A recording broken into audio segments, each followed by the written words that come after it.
Good morning and welcome to the Media Speaks Live Saturday morning news show. David Lake of the Media Speaks. Today we have a very exciting show, Space, the Final Frontier. Exploration and anomalies. We're going to talk about NASA, get into the moon, Mars, Venus, all this other stuff. It's going to be great. I'm joined this morning by Kyle Phillips. Kyle. How you doing, D-Lake? Great to be on the show.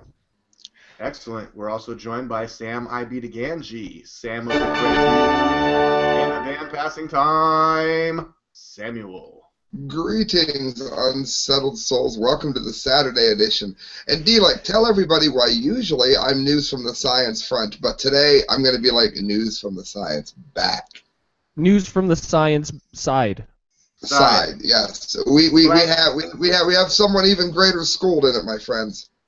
Our science major on the Media Speaks, Sam, is going to be flanking our resident expert joining us today. What's Up in the Sky 37 on YouTube. Click on his website, www.whatsupinthesky.com. Everyone, welcome to the show, Will Farrar. Will! What's going on, D-Lake? How's it going, man? Good, man. Thank I'm you guys for excited having me about on. this. You're chilling there in Maryland, or what? Yeah, I'm still here in Maryland. Still in Maryland. You still out there in the cold weather with your kitty cats? Oh, I'm in beautiful sunny San Diego, my friend. So I haven't really had to worry too much about the I'm cold the freezing lately. one. I'm in Ohio. I'm the freezing one. Yeah, Sam's me and in Sam Ohio? are in the northern Midwest. I don't know about you, Sam, but we got about 2 feet of snow here. In Good, Illinois. because most of the snow that I bruised my rib in is like melting away, and I need new snow to snowboard. So good news. All right, so we are scattered around the United States of America. And, But that's just one country on one planet, D-Lake. yeah, that's what I was just about to say, dude. It's not like, I mean, we're kind of like rocks on Mars, you know, or something like that. But Will, we're so excited to have you on the show today. We want to get into your website, whatsupinthesky.com, talk about some of your research and exploration and investigation into things like the rover photographs. I mean, can I start this out, Will, by asking where do you get these photos that you analyze on your What's Up in the Sky program? To be honest with you, I used to go out and find them. Some of them, when I first started making the videos, they were like the first 100 or 200 were like known anomalies out there, stuff that were already posted on every website that really, it just scattered across the World Wide Web. I mean, there's just stuff everywhere in the internet, on Facebook. So I tried to get like one. So I thought to myself, you know, I'm going to try and get one place, and it's basically share the link, because one of the problems is a lot of these videos, they don't have links to the pictures. So you don't even know if you're really looking at something somebody made up in their home or not. And so the first 100 I did those, you know, the known anomalies, and some of the ones I started sharing my email address on the videos and in the taglines, and now I probably get like 20 to 50 pictures every day on the will@willfarrar.net, you know, come in, people saying, check this out, check this out. Like I had to come up with a whole system to show how, you know, where to tell me where the anomaly is, because some people don't have the software to circle it and stuff. So it's becoming a general public thing. So if somebody has something they want to see, and I've kind of garnered more subscribers that way too. They're like doing the work for me. I surely don't mind. So you're kind of the guy that people will find these things going to the NASA website, the live satellite feeds and stuff, the live webcams, and see something, but they don't know how to screen share and how to get it out to people. So you're kind of like the center, the person they go to.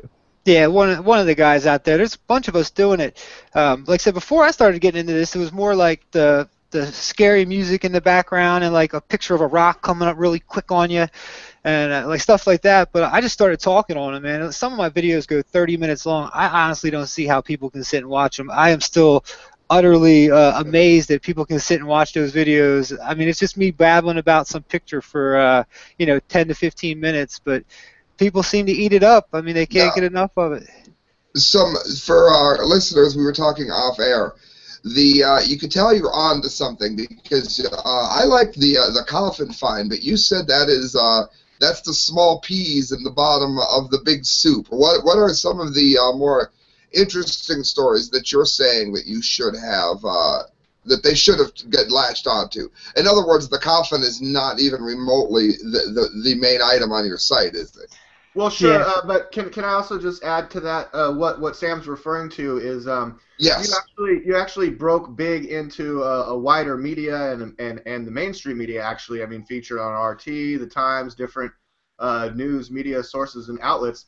But where Sam was going, what we talked about just a little bit before the show was that you never know which finds or which observations are going to hit. And that coffin story really took off. And like, how do you feel that played out, Will? You mean I tell you what, you have no idea what's going to hit and what's not. The things I think would be, everybody will see it. Everybody, it's never the ones that hit. I had it first started the first one I got that really started to garner a lot of the views and stuff coming in was the Mars videos where it was helmet on Mars and RT ran it. It's just a little baby helmet. I mean, it's no more the size of, like you'd put on a little Cabbage Patch Kid doll or something, and it looks like a World War II helmet. And I said, or World War I helmet. I said in the video, WWW1 helmet on Mars. Well, a bunch of blogs ran with it, and what they did was they picked it up and they put the word Nazi in there. They say Nazi helmet on Mars, and this is just how. Oh, what? And it went viral, boy. It went through everything. This RT ran it. Now RT, I must say, didn't run it with the Nazi headline. They actually. Because I never said Nazi, it was funny. We were sitting there watching this thing blow up, and that was the first taste of the mainstream media I got. It went on, it was on Yahoo Mail, or not Yahoo Mail, like on Yahoo, the front page when it was on one of the, Wow. I think Brazil, something like that. So that was like the first one that actually got some attention. Here and there, I have some other ones that get like some of the smaller websites will pick it up, but then you get something like the coffin on Mars. It was New Year's Eve, or I had no idea it was going to be hitting big. I put the video out the day before, and the Daily Times picked it up and ran away with it. There's a guy named Scott Waring who runs a website called UFO Sightings Daily. He's kind of like I said, some of the stuff he posts is questionable, but some of my stuff I think could be questionable anyway. When I'm really getting into it and getting interested, I'm saying, oh, that's that. This looks like that. So he pushes it forward. When he puts out one of my videos, it always gets about 3,000 or 4,000 more hits than it would just on my own, subscribers and stuff. So he somehow put that out, and the Times picked it up. The next thing you know, RT had it, and then it just went viral. I mean, Cool. It was on the I Effin' Love Science page there. It went from this. It went from being a coffin, alien coffin on Mars. And it even had my name in it. It was the first. The Nazi helmet didn't have my name. It just had the "What's Up in the Sky 37." They actually wrote an article about it. And another thing I learned about how the media just pastes and copies everything throughout it and changes one or two little words in it and calls it their own. And then You have no viral. idea how many interviews we've done, and then it ends up on somebody else's channel with their own graphics. But the helmet thing, this is my question, is you do a story about this helmet, and of course the media runs with it, and they say World War II Nazi helmet. Now, a lot of people are hardcore into the whole Nazis in space, Nazi moon base, Nazi Hollow Earth theories. I mean, so much so that they've even made low-budget movies about it. So is that a good thing or a bad thing? Because, yeah, they kind of spun your story, but how many more people saw it because they put that spin on it? So is that good or bad? It's one of those. It's like kind of a good and bad thing. I didn't care. It's not like they were saying I was saying how pro-Nazi guy I was doing it. I didn't have people coming. It's amazing some of the stuff I get. It's surprising, though. It's surprising. Yeah, it kind of. Well, in a way, it's surprising. It doesn't surprise me that they ran it like that because they want hits, and basically the world there. And when it's come to now, it's not views, it's the clicks. It's how many advertisings can be clicked to make the money now, especially on those websites. That's how.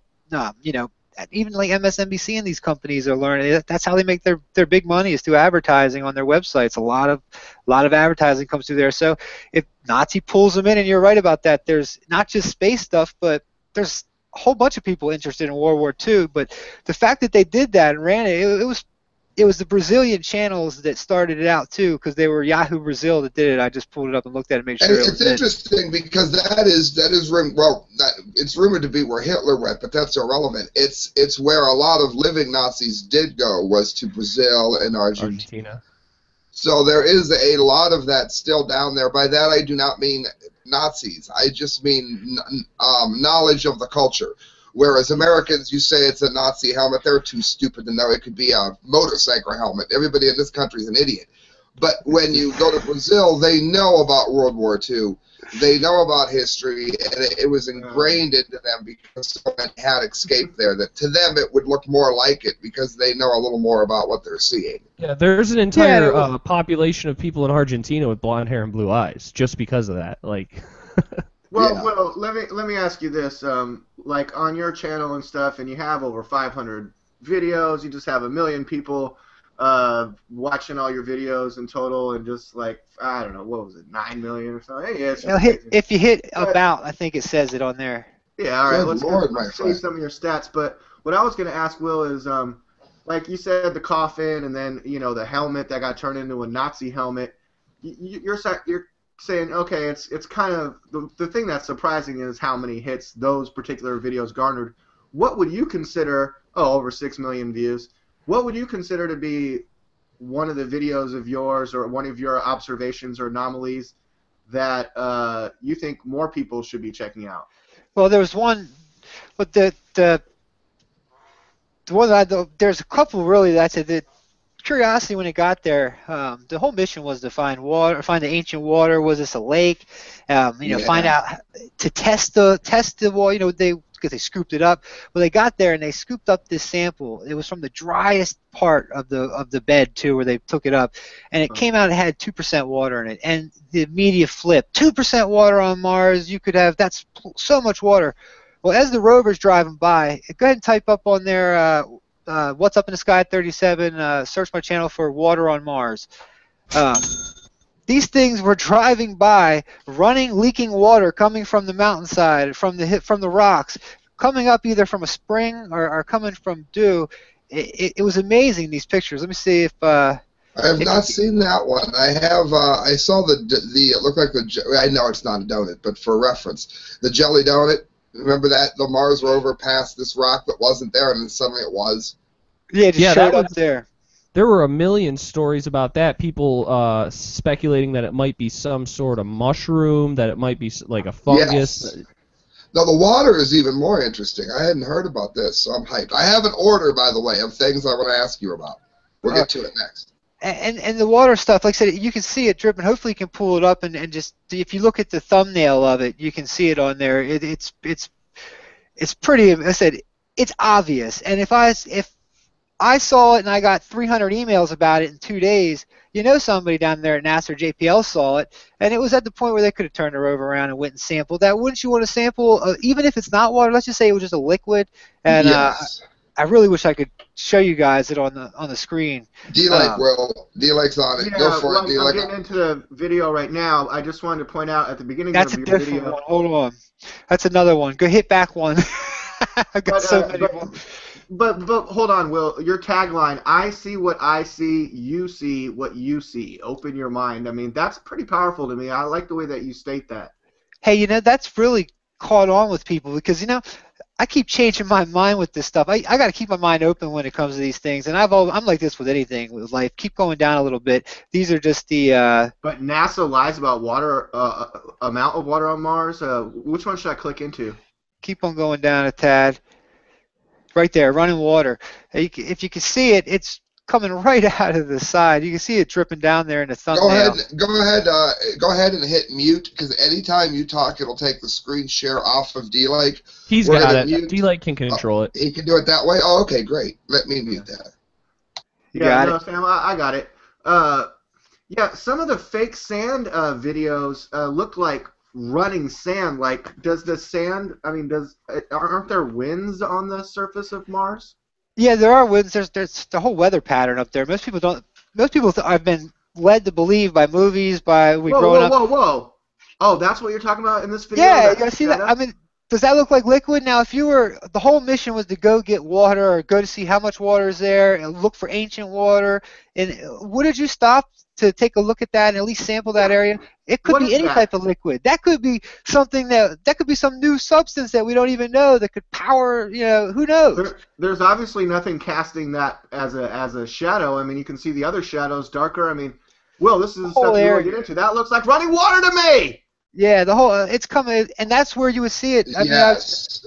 that's like why would you not look at that? We've said that so many times on this show. And why would these things don't go big? I mean, if you can look, it's probably got 5,000 views or something like that. Nothing in the scheme of YouTube. I mean, somebody puts up a monkey jerking off, they get 5 million hits in a matter of 2 minutes. Don't bash my videos, man. But I go back and forth with this. If I could play devil's advocate to it, like when NASA sends like a lander on Mars, that's an insanely expensive undertaking. They plan those things out for years, where it's going to go, what it's going to sample. And so one side of me says, well, you got to keep with the mission that you meant to go there for, because that's what you were given the money for. That's what you know is most likely not to have any issues in between, anything breaking down. But the other side of me says, like you just said, who knows what that is, and isn't the point of the mission to explore? If you come across something you didn't expect, shouldn't you look into it? And I think NASA has a really tough time right now with, like, people like you are actually really good for NASA, because they get people involved, they get people interested, and they get the public to want NASA to be funded so that they can see more of this. But the other side is, like, they're still a part of government, and government doesn't like people like you. Like, they don't like people like us, and so they kind of got to play funding politics at the same time, Well, I think they're in a tight spot between, like, people like you and people like the Congress, who gets to decide how much money they have. And you'd be surprised to start off how little of the mission is planned when you go up there. I mean, basically the mission is to get the dang thing to land on Mars. That's the big hooray. And once you're down there, you take a look at what you've got. You look at your instruments, and you go from there. So they're driving by these things. They could have very easily taken that sample, and they saw. Like I said, I got 30 emails. They got stuck on the way over, or not? Yeah, I mean, very, very, very easily. And they plan it a little bit at a time going forward, but that was in an area they hung around for a while too. So they very might have well taken some samples that we didn't see on the pictures. There's video cameras on there. I haven't seen one video come from from the rover. That's the other side that kind of plays into what I was saying, that there's other powers that are controlling what NASA is able to do. Like, I saw something recently. They have live feeds on just about everything, and there was one, they have a live feed on the International Space Station. And all of a sudden, in the live feed, there was like this random orb in space that like came up behind the International Space Station, and then they cut the feed for like 10 minutes. Yeah, so it's like, what's going on there? I saw a video about that, and then how they showed how they cut the feed. I mean, it's obfuscation. That's it. The idea is to keep. I guess there's a public line that they tow with it. That gets into so much more deeper things and politics. I had four stories I wanted to mention and see what you had thought of them, and all of them. One of them start on Earth, and we go all the way out. So you were talking about the way that the media likes to portray those who have an interest in that as unusual. And Project Blue Book, the U.S. Air Force UFO documents revealed. This was just put out on my birthday, January 25th of 2015, by the BBC News. And what is there a picture of? The guy from Mars Attacks. So that as soon as you start reading, you have it in your head that this is something that only crazy people would talk about. But then when it gets into the 5-point bulletin, and I'm going to read the bulletin, listeners definitely want to look the article up. Project Blue Book had a sizable mission. The origins of the ambitious project can be traced on June 1947. U.S. UFO researcher Alejandro Rojas tells the BBC. And it was in Open Minds magazine. It talks about a flying saucer flying over Washington State. It did so to such a degree that the government did exactly what it is that they said that they never do. They all convened on one place, came up with a really stupid explanation that they never showed anybody the parts of, and called everybody that believed in it crazy. 2, Project Blue Book was created in a time of public unease. It was formed in the years immediately following World War II, again going to the Nazi thing. Project Blue Book was intended to stop the spread of public unease about the growing number of reported UFO sightings, including over such landmarks as the White House and the U.S. Capitol, using the Second World War, the end of the war, to obfuscate any truth about it. 3. Many of the Project Blue Book cases appear open and shut. Though many credible sources from Navy admirals, nobody ever talks about that, admirals, you do not become an admiral if you're a nutcase, usually, to military and civilian pilots reported seeing UFOs. Most of the cases investigated by Project Blue Book were deemed caused by weather balloons, swamp gases, meteorological events, or even temperature inversions. There's only 2 more points. Some Project Blue Book cases aren't so easily explained. Greenwald and Rogers report more than 700 Project Blue Book entries could not ultimately be explained by investigators. Many such cases cited insufficient data or evidence. So they just say that there's not enough data anytime that they can't prove something. And 5, there is still information to be uncovered about UFO activity. Greenwald has amassed a stockpile of government documents, he says, still many he and the public have yet to have access. So if they have a lot of information and they don't want you to know about it, then they simply hide the entire case from you. What do you think of those 5 points?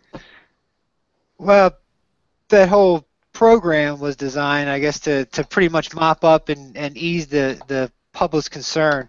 And I do think a lot of there was also the CIA just came out, I think, and tweeted just recently that, you know, back during the 60s and the 70s, that was us, that we were the UFOs that you saw. It was our spy planes, it was our bombers, it was our testing and stuff like that. And I think there's a lot of that, but it doesn't go to touch the numerous military people that have come out. Isn't that a really easy explanation, though, too, to be like, oh, it wasn't anything nefarious, it was us just being really awesome back then? Like, that's kind of the self-aggrandizing. Well, leave it to an official source to put it like that. But yeah. The one time that it did happen was when the stealth bomber, it was seen, and it was obviously one of those missed instances where people called a UFO something we were working on. And they used that in every instance of every sighting as the one time that they were right.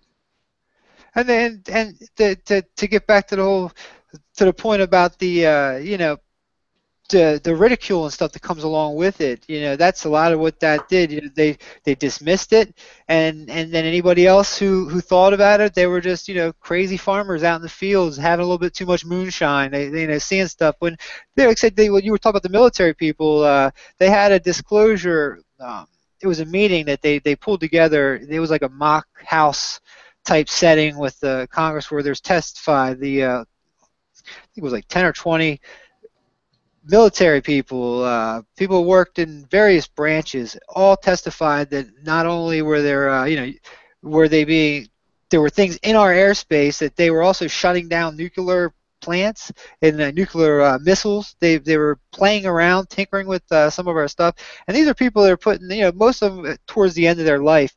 And if you guys are interested, if you're listeners or watchers are interested, Dr. Stephen Greer, he's been a leader in that front of pushing disclosure, which disclosure, if you guys know what that is, that's the disclosure of the aliens, basically, or it's not, they've made alien a bad word. It's like you say alien, you automatically think nutcase, but it's what we don't know, the unknown out there. Yeah, Dr. Stephen Greer, if I'm remembering correctly, I think he's been on Joe Rogan Experience, and he's been quoted quite a bit in some of the books by Jim Marrs. Yeah, and I found him to be a legitimate source. Like I said, a lot of people call him a disinfo agent. I get called a disinfo agent all the time. It's amazing what gets tossed around. So apparently I work for NASA and the government, if you listen to some of the people that come to the channel and comment. And Will, how much do you get paid by NASA? Yeah, not enough. Hopefully not a few bucks. Well, here, jumping from that, it's obvious that at least within the United States, anybody who talks about UFOs, anybody who talks about space travel, they're immediately written off as a kook. All these generals who come out and say that they've seen anomalies. We talked before the show about Dennis Kucinich was essentially completely outed from the Democrat primaries in 2008 for saying that he saw a UFO once. The same thing happened in the Republican primaries to Newt Gingrich for saying, and I'm not a fan of Newt Gingrich, but he said that he wanted to establish a moon base, which sounds awesome to me, and they immediately out him over that. And it seems specific to the United United States. Like you said, your articles get picked up in Brazil by RT, which is Russian. Countries that aren't necessarily enemies by any means, but not people that we would put on the list of the United States' top allies. Why is it that it's so hard to not be called a kook in the United States, but so easily accepted in other countries? In your opinion? I think it's the information that they've gotten there. I mean, in America, or in a lot of the Western countries, it's a secret. And if you go to Japan, if you go to Korea, you go to these places, there's no secret about these things. It's in the Vimanas, or in not the ancient. It's in their writings. It's in their books. They know about it. It's cultured. They understand it. The Japan princess. There was a princess of Japan one time came out and said that there were aliens, and they've spoken with her before. And she might be a kook. They sure played her to be a kook in the news, but it's one of those things where there's so many instances of decent people that have And she had so much to degrees. By lying, why would she do that? What was that? I said she has so much to lose by lying. Why would she do that? Yeah, it's almost like why, and in these other countries they're just so much more used to it. They talk openly about these type of things. It's everything from, I've noticed the whole paranormal world in general seems to go off much better. It's not really pushed as like new age as it is here in America, where they give it a title. Anything that's not mainstream now, they hand it a title, and then they that's how basically once you title something, it's a really good way to demonize it. But it's just how it goes. I talk to people all around the world now. It's really opened my eyes, because when I first met D-Lake, we were root for Ron Paul down here, and we were just straight America, America, America. I had a couple friends from Europe and some other places, and friends that have left America to go some other places.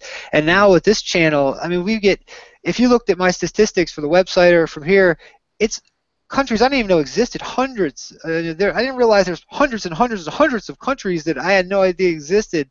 People emailing me with Google Translate now. I mean, it's a small world out there now, and it's truly amazing how much more information. There's primetime television shows in Mexico about this type of stuff. About what's up in the sky.com. Hey, Will, we did meet what back in 2012. Both huge fans and supporters of Ron Paul.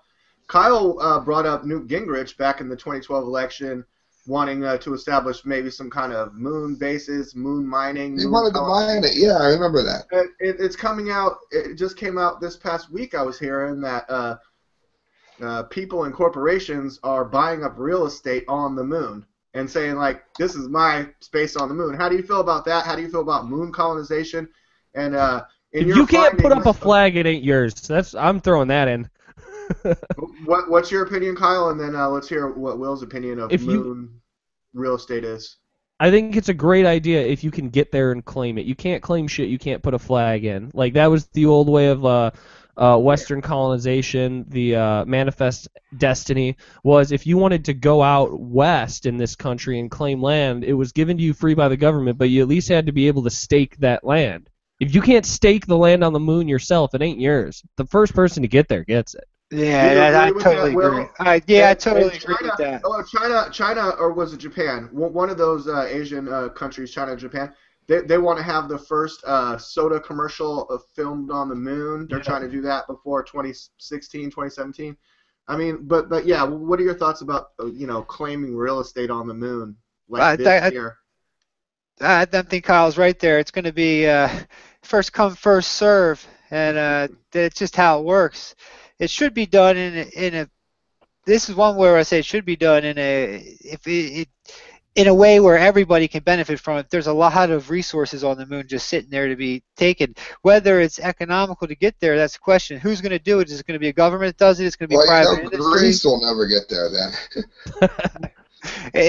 There's a million different ways to have it done, and mining. I say that there's resources there.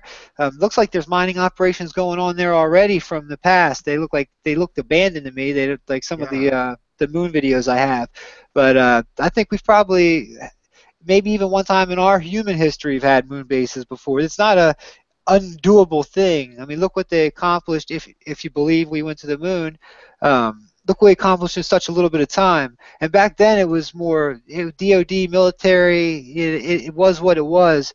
You're kind of leaving that. Oh, whoa! You're kind of leaving that a little open-ended for people to make up their own minds. But do you think that we landed on the moon, Will? Yeah, I do. I when you say we, do you talk about? Are you saying us or prehistoric civilization? I think prehistoric civilization. I think we've lost a whole chapter here on our own planet. You know, Yes. we've only Thank God somebody. We've only been told what the people in charge want us to know about things. If you really think about that, within 1,000 years, you can make up any history you want, tie it into any science you want. Science isn't ever.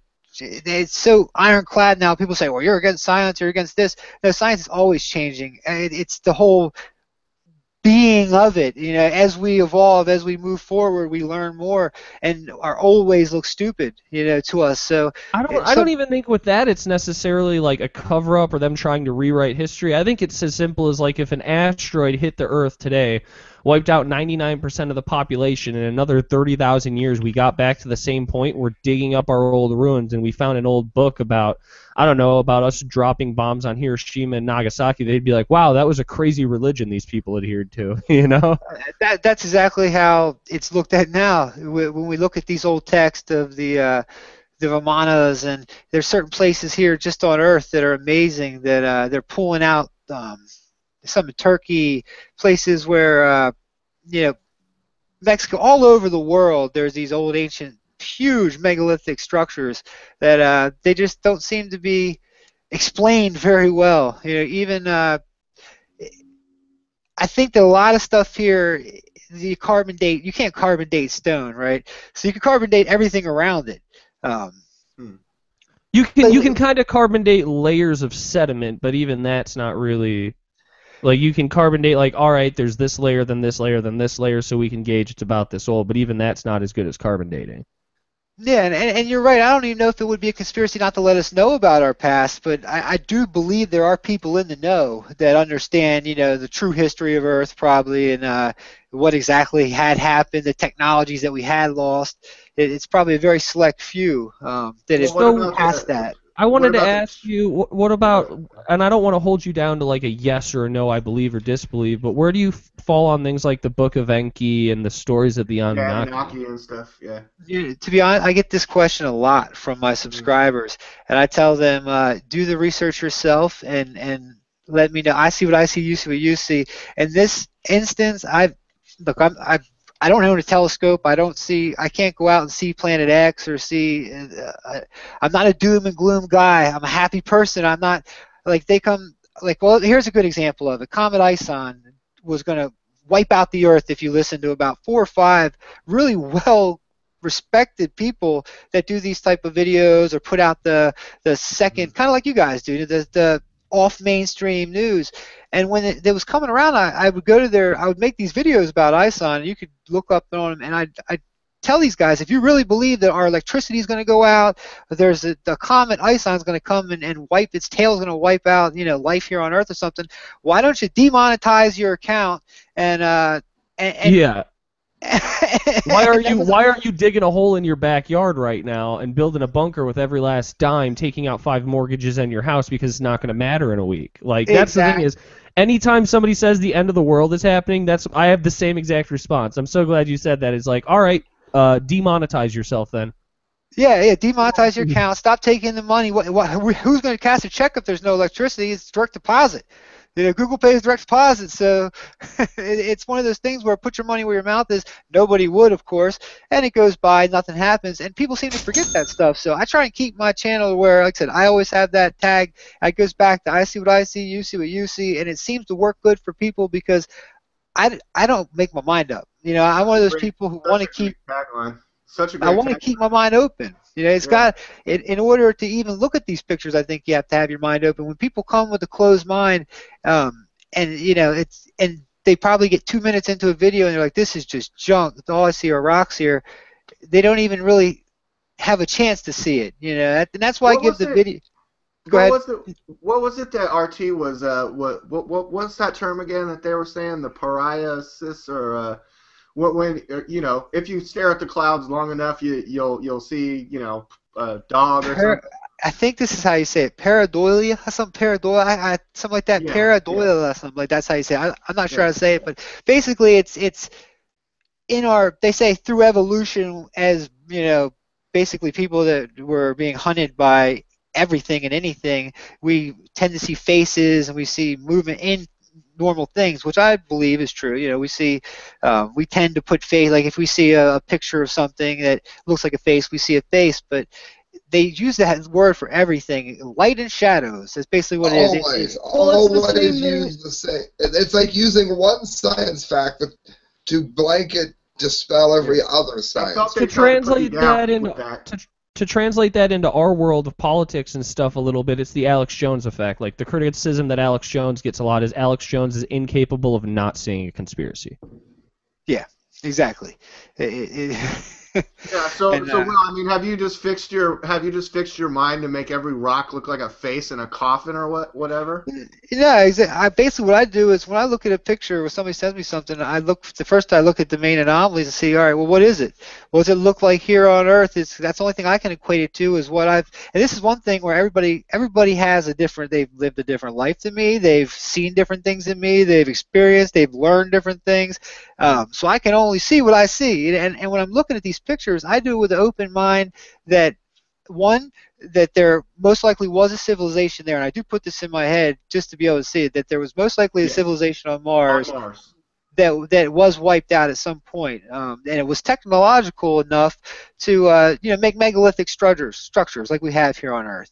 I keep that in my mind. So I don't see I have a question then, which is to try and put a little perspective on everything. Are there any conspiracies or any theories about Mars or the Moon or anything in your realm of what you study? Are there any theories out there that you will say you do not believe, that you think are nonsense? I don't believe the Apollo 20 mission ever happened, or the Apollo 18, whatever they say with the Mona Lisa. I think that's a bunch of junk.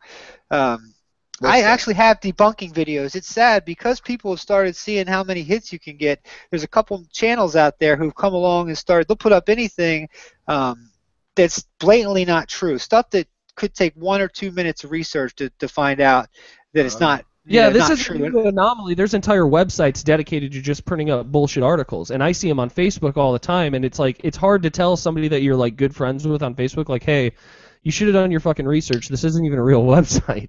Yeah, I know, right? I hate that.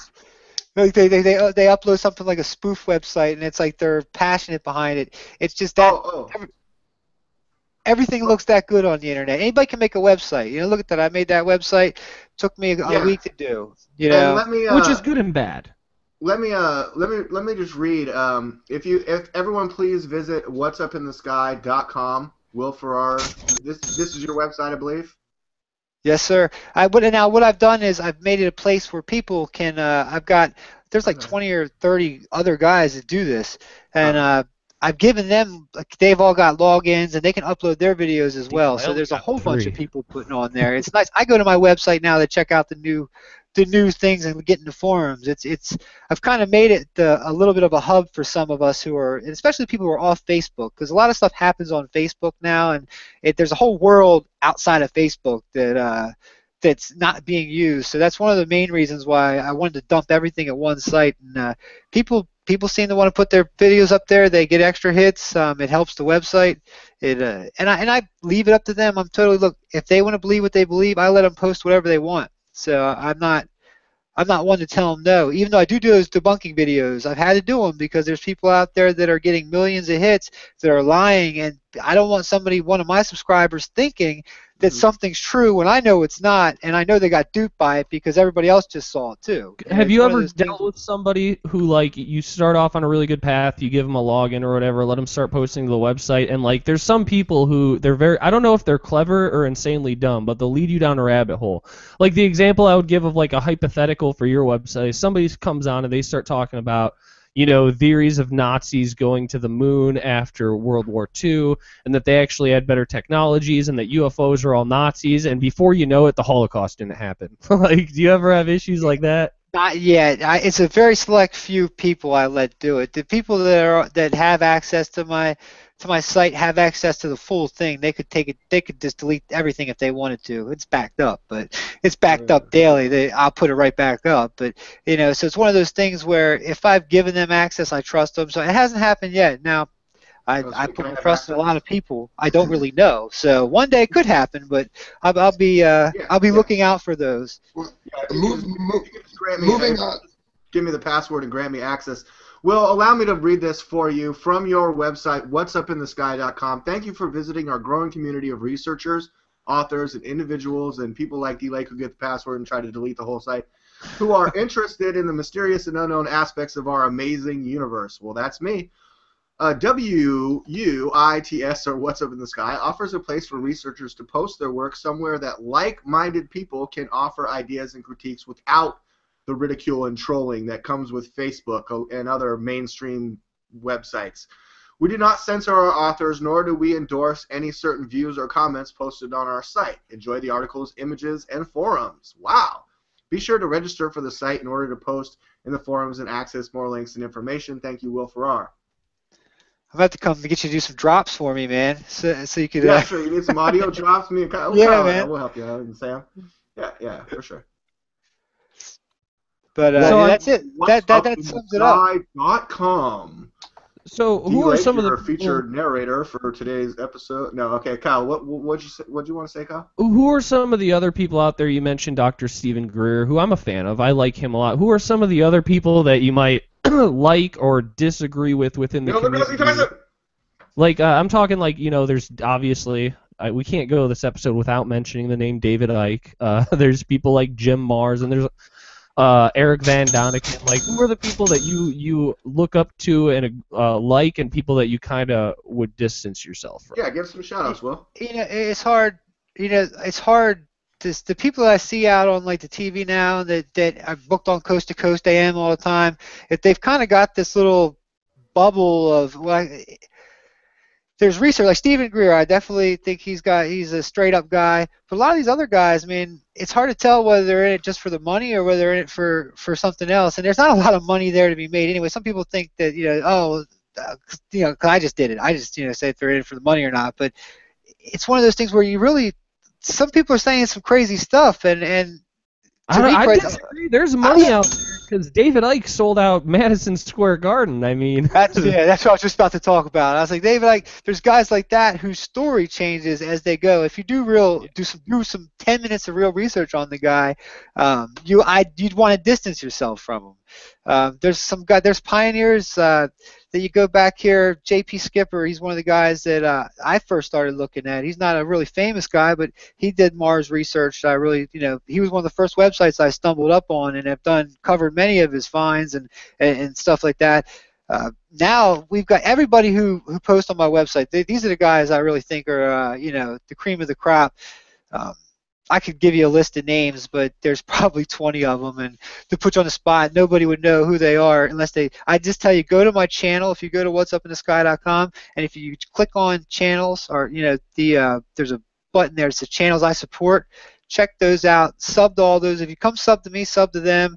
You're gonna get if you enjoy this type of stuff, it's like a gamut. They do everything from Moon, Venus, Mars. But you gotta, like I said, when it comes to just distance yourself from people. You gotta be careful. I really like Jose Escamilla. He's one of the guys who have done some videos out there like Celestial and Moon Rising, who's actually had some mainstream exposure. Richard C. Hoagland, a lot of guys think he's a con artist. I've enjoyed his research. I've never talked to the guy. A lot of people reach out to me and say I should reach out to these guys, but I tell you what, I got a full-time job. I'm an IT director for a health company. And it's hard to get this stuff. This has turned into a second job almost in a way. It's like if I don't put up videos, like people get disappointed. It's amazing. I don't want to disappoint the people. I want to keep moving forward because I've got enough pictures here that people have sent me to make videos probably every day for the next 5 years. I mean, that's how much stuff's there. Now I also have probably a pile of no's, 10 times that size. So I don't think every picture has anomalies on it. Yeah. But there's enough work for me to keep rocking and rolling when it comes So to you're fairly stuff. objective, and what you're kind of saying too, and then I'll let D-Lake ask you what he's going to ask, but you're kind of saying you don't want to necessarily endorse or not endorse anybody specifically who's in the mainstream, and I can kind of hear that because a lot of these people, they're really interesting, but you're not 100% sure about them. Like, I go back and forth. I don't know if you know David Wilcock. Like, yeah, I go back and forth on him when he says he's the reincarnated. Like when he says he's the reincarnated Edgar Casey, I lose him. I'm like, I don't know. I lose him there. Now there's also some people just in the Mars movement. Andrew Basiago, he's a lawyer that runs one of the big Mars groups. I'm sure somebody probably give me crap if they see this. He says he's teleported to Mars, and President Obama was there. He's a lawyer. He's a lawyer from Washington, and people hit you with that. He's a lawyer. Like okay, well he made it through law school. That's definitely credible. Law school. Crazy people can get through law school. Yeah, anybody could go to school and get grades. So that doesn't mean he's telling the truth. Now, like I said, I'll probably get banned from that group now, but either way, I don't really like I said, you don't want to tie I don't want to tie myself in with those people. I've done really well just kind of staying in the background, running my thing how I do, and staying away from talking to these people or talking to that people. I collaborate with my guys that I trust, So you're objective and outside of the circle. I think that's fair. Yeah, and I'm trying to really. I tell you, I use a lot of research, and I always give credit to the people who find this stuff. Like if there's somebody who found it before me, or I know of, because these things are basically there's a lot of eyes going on these pictures now, and it probably does do. Somebody said it earlier how these videos do NASA good in a way because it drums up support for space and to really if somebody comes and watches my video and they think, oh man, this guy's a freaking lunatic, I can't believe what he's saying, he thinks that right there is exactly why I wanted to get you on the show, because last week we were talking about how NASA is sort of improving their space propaganda and reasons for us to get into space. I mean, an article came out this week about Obama. He wants $500 billion or something like that. He wants more money for military spy satellites, lasers, and a space fence, which I assume is to keep out the illegal Martians and also to clean up space debris and junk like that stupid spatula that's still floating out there. I would be remiss if we didn't cover fake sand on Mars, at least at one point in this video, but I do want to get to another article that Sam had. Can you briefly just describe the fake sand and just whet people's appetite to go look that up on your channel, fake sand? Well, I've got probably 2 or 3. There's a blur tool somebody's using. I don't know where it's getting done. Somebody or something. I had tested. I'm not sure. Look, when I come and look at this stuff, I didn't drive the rover to Mars. I wasn't on it. I don't even know if the rover's on Mars. I think it could be roaming around the desert somewhere for all I know. I've been told by NASA these are raw images that come from Mars. So that's what I'm going off when I look at these things. And when I see a picture that has an obviously square blur mark or a square sand that looks like the color of the sand that covers a piece of a rock and it's straight up and down, I say, what is going on here? One of my last videos, if you check it out, it's pretty blatant and obvious that somebody accidentally slipped a little bit with the paste and copy. And I said, it could be the rover that looks for these things. I mean, with the technology we have now, just they can tell you are somebody, an individual, by the way you type. The way you type is it's individual to you. It's like your fingerprint. There's so much stuff they can do, especially with the optic. They can tell your walk. They could set the rover to look for anomalous things and get rid of them. Just a matter of a couple algorithms and dropping a blur tool in here or there, and that might be how this stuff's getting into it. Maybe it's not being done by NASA or JPL. Maybe it's done on Mars. Maybe they know what they were getting into when they sent it there. But there's a lot of people who believe that some of the sand that they put, that's like the key to getting rid of stuff, is to put the fake sand over. It's basically just that's just a sandy area. Now, I've seen videos of this to play devil's advocate to that. I've seen similar things with satellite photos from the moon where you can see these blur marks and stuff. And just going off of the technology that's out in the public, I mean, I don't know if you've ever tried to take a panoramic picture with like a modern smartphone where you hold the button and you move it and it takes a panoramic shot. if you jiggle that phone, you get a similar thing. I mean, you get like a little blur in the spot, and these are taking panoramic images in a sense, right? So is it possible that that's just part of the technology? It very well could be. Could be image artifacts, and I always leave that open. It's one of those things where it's like you got to look at it, and for yourself, say what you think. It's one of those.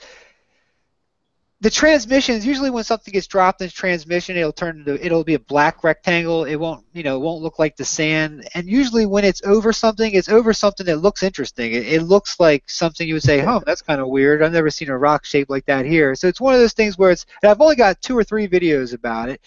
There's a lot more on the web, just people saying the fake sand. But I also look at the other pictures. If I get a picture from somebody, there's another 12, 14 picture cameras going off at any given time. There's has cams, there's nav cams, there's the mask cam, which is a color cam on this rover. This thing's pretty badass, I must say.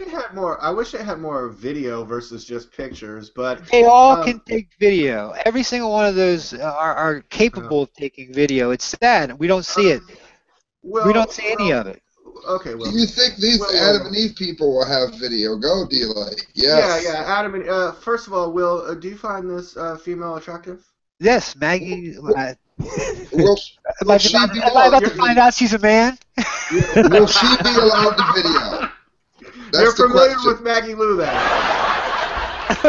Will she be allowed to use a video camera? That's my question. Adam and Eve of another planet. Britain from she bids to be the first woman to give birth to a Martian. And hey, I would have Has she seen Alien? Has she seen Alien? Somebody needs to send her a DVD. I was hoping that the first person would be Beyonce, so I never have to hear her sing here again, but it won't be. I love blonde Asians, but Will, do you know about this? No, I don't. It looks like she's probably trying to without even looking at, she's probably trying to get on the Mars One to be one of the people that gets sent up there. There's the private company Mars One's looking to send people, start the colony on Mars. They got like over 1 million people applying too, right? Like a lot of people want to do this. One-way trip, yeah. Sam, why don't you go ahead and cover the article? Yeah, let's see what it is. Let's see. This was a trip. Yes. Maggie Lou 24 has applied. They wrote has applied to apply. Nice typing. To be part of the first human colony on the Red Planet through a 3.9 billion euro Mars One project. It says it aims to create a permanent settlement of our race on Mars, and will start by sending 40 people in 2024 after 10 years of extensive training. She has been shortlisted to make the 140 million mile one-way journey to Mars, and she believes she could be the first woman to give birth on Mars. Miss Lou said it would be incredible to be the Adam and Eve of another planet, because it is a colonization program. It is inevitable that eventually someone will procreate, and it would be incredible to be the first mother on Mars. So basically, because they don't have a place for them to take off from once they land there, and they're concerned about the logistics of trying to build such a place, she's going to have to remain there. There are other people that say that they can do it and build a takeoff spot, that this is madness. But she'll be dealing with high levels of radiation and the creation of water and everything else. You know what? It'd be interesting. Can I give just a little theory to this? They have, I've looked into this briefly, that this list of people who want to be a part of this mission is millions and millions of people long. Every dude with nothing else to live for has signed up and gone on this list. And so if she gets there, and she's going to have pick of the litter, she'll probably be the only woman there. She'll be treated like a goddess. Yeah, she'll be on Mars, but she will be of superhuman, anything Smurfette. she wants. Are you saying she'd be Smurfette? Yeah, that's the perfect way to put it, Sam. She'll be Smurfette. She'll be the Mars Smurfette. I imagine. Like Smurfette. I imagine this is just a ploy to get her up in the list some more. She probably really wants to go to Mars, and this is to use what you got. And I can see this just being a way to get her up. She said, what did it say? She made the 600 list. I know it was at 1,000. 40 people right now. It's got to be like American Idol, though, where we get to It vote says, in the... Miss Lou We get to- added that as only 40 people are going to Mars at first, it would create a small pool of potential fathers to pick from, like Kyle. I didn't say like Kyle, I'm sorry. It does something in my eye. Something in my eye. I want to get on the list. I want to be the first person to podcast from Mars. That would be pretty good. So I wanted to ask you, Will, like, we see in the past 10 years specifically, we've seen so much advancement into space exploration outside of NASA, which I think is really exciting. We have, what's his guy with Virgin Galactic? I forget his name. Francis. Branson, Richard Branson. We have SpaceX, which is, wow, I'm forgetting everybody's name right now. I know his name. Hold on, let me think. What was it, D-Lake? Elon Musk? Yeah, Elon Musk with SpaceX. We have all these different companies really making Falcon 9 good attempts to get out into space, start doing independent research. So, say in the next, like, in our lifetimes, you're about the same age as me, maybe a little bit older. In the next, let's say, like 30 years, do you see anything really amazing happening with space technology and exploration of other planets? Oh, it's going to happen because if the public's not doing it, India's doing it. China's doing it, and right now India's got one of the most up-and-coming programs. Yeah. They can launch a satellite cheaper than America can right now, and all business is going to them. Congratulations to the ISRO. They attempted to send. I mean, they've got big goals, and they're just shooting one mission off after another. They're able to send missions up to they're able to send stuff to the ISS. They've really taken the leap, so they're going. You know what I mean? Either way, they say they're going. Yeah, to be fair, though, anybody can do it cheaper than us because we're not doing it anymore. Yeah, that's very well true. And we pay a lot to do it. You know, that's why you have these companies like Elon Musk's company shooting off rockets over here. I live right by Wallops Island, and I get to see a lot of cool stuff go up. We just had a launch the other day. And, we had that big accident over here probably 3 months ago where the one blew up. Yep. And they lost a lot of money. That was a private. I think that was a private Leon rocket that bid it there too. It was. Yeah, I saw something about that on the show. Will, are you familiar with Drum 3A on YouTube? I don't know, but me either. But they posted a comment on this video that everyone is watching right now that we are broadcasting live. Outer Space Treaty preserves celestial bodies for, quote, the common heritage of mankind. 1967. Does that mean anything to you, Will? That was a treaty, I believe, that was signed by most nations. I think that was, well, I forget when the UN was made. It was either the UN or one of the former predecessors of it. Yeah, doesn't the United Nations have an ambassador to outer space? I think they do. I do believe they do. But that outer space treaty is, I think, is kind of, you don't go thrash and trash the, other planets and things like that. Now, we've basically sent a nuclear bus that has a laser that can shoot things up to Mars. We don't seem to care about littering too much on that planet, although it does look like a planet that's already been thrashed. So it is what it is. At this point, like, if we intentionally tried to litter Mars as much as we possibly could, it would have almost no effect. We have so little. Effect. Yeah. Oh, that is something that I wanted to ask. Is there any way that space debris or things that are the result of Earth could have in any way made their way to the surface of Mars, and we could be seeing earthly debris on Mars? I don't really know how that's physically possible, but a ton of ET games for Atari 2600. Well, Mars has been one of those places that people shot for, especially the old Soviet Union. I think they sent 40 or something, over 40. Not all of them were public, to try and land on there. So there's all sorts. They just found the European Union's Beagle 1 or Beagle 2.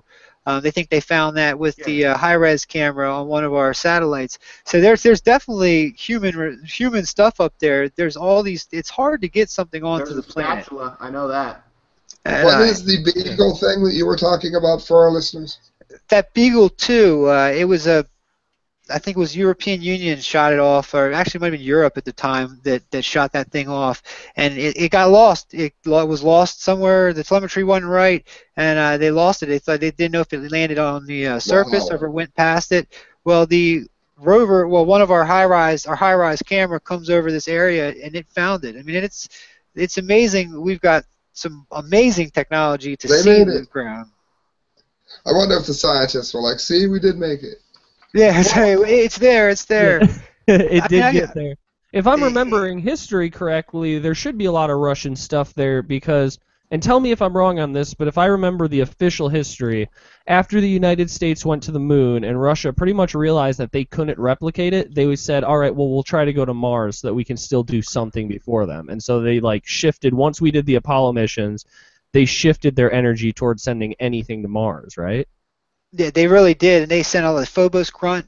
They just two-man. There was 2 landers, I think, and an orbiter that they sent out there, and almost all of them lost contact. But one of the really eerie ones was, I think, Phobos Grunt 2. I'm not 100% sure on that. I think that was the name of it. The last 2 pictures it saw was Phobos. It was to go look at Phobos. Phobos is the moon on Mars. It's very small, potato-shaped looking moon that flies around Mars fast, and it's got this monolith on it. It looks like square monoliths. I've got a video on it. Buzz Aldrin even brought it up on Larry King Live one time, talking about how it got there. How he didn't know how it got there, that the universe put it there. But this lander was coming in, and the Russian scientists had on TV, the last thing was a rod-shaped, big, bright-looking UFO approaching it, and you can see the moon behind it and the UFO in front of it, and then lights out for the lander. That was the last thing, or lights out for the satellite. That was the last thing is sent back. And they were going to come to a conference with all this data they had from it, and they never showed up with all the data. But the pictures, survived the initial press release.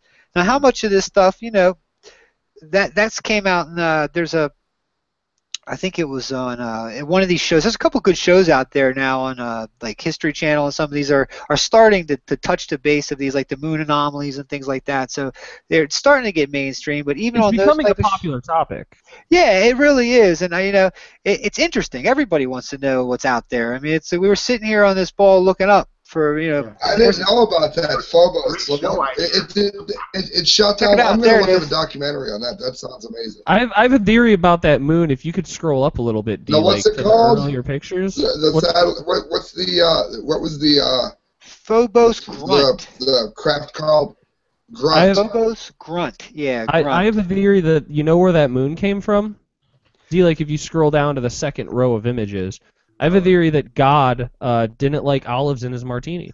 It looks like a olive, doesn't it? It's a potato-shaped moon. It's amazing.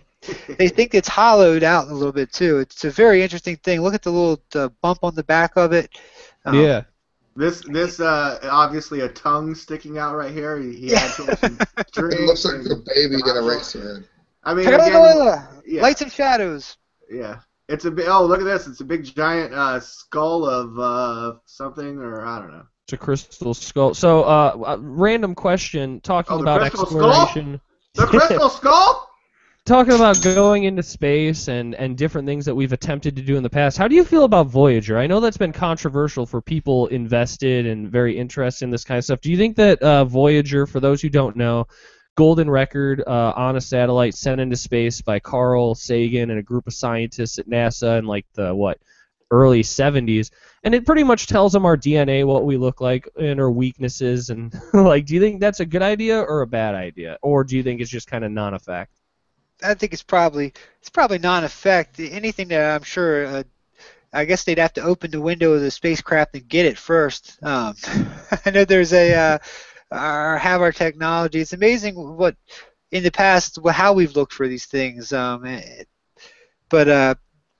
as far as the Voyager, it's definitely an interesting thing. There was looks for DNA, you said?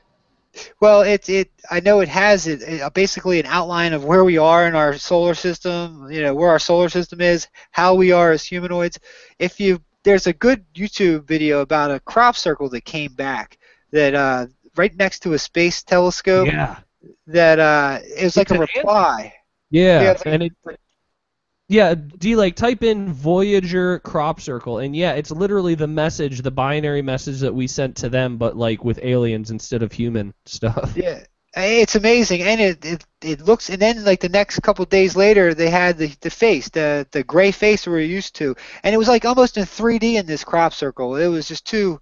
I think I know it's the most important message ever sent to Earth or something like that. There's a YouTube video out there that really goes into it good, but it's quick search of Google will pull those pictures up. Yeah, like it's that first one, the second one right there, that's the crop circle. The first image that you're seeing right there is the actual message that we sent out into space on the Voyager. Yeah, that's the one that we sent out. And then the one that was next to it, the crop circle one, that was a real crop circle. Yeah, look at that. That one made by a bunch of kids. No, check this out. It's huge and insanely detailed. Let's see it. Yeah, And there's like the graphed out version of it is what you were looking at there. So that's the crop circle. Can you pull it up? Yeah, We'll he's got it right there on his. And then the other one you were looking at, which is like the alien face holding an orb with binary code. That's the one that says like "Beware the deceivers," like the conduit is closing. That's another crazy one that it's just like, how do you explain that? And look at the 3D aspect of these things, especially the one where he's the face of it. Yeah, that one, the one that you just mentioned, the one that D-Lake you pulled up before, which is the face, the one right down there, which we should talk about that too, because that's when it comes to crop circles, I'm generally somebody who writes them off. But yeah, this one right here, can you see that, Will? That's the disc. Yeah, I only see him down in the real bottom corner. I don't see him on the big screen. I just see you, Kyle. You can click on David and it'll show it to you. Just click on it, the little square in the corner. And it'll show it to you. D-Lake's probably got it pulled up where everybody watching can see. But yeah, for anybody who doesn't know, this is a crop circle. Okay, yeah, there it is. You can tell that's gigantic. And inside of that orb is a ton of little squares that are actually like a basic form of binary code. And it was written, I believe, in German. And it said, like, beware the conduit is closing, beware of the deceivers, like, there is still hope, and like all this crazy shit, which is like, if you're like, even if you're like the most elaborate prankster, you would need choreographed crop circlers practicing for a month in a secret warehouse, and none of them would have to have said anything afterwards because it appeared overnight. Oh yeah, and what's amazing about this? If you looked at the see, there they are laying right there.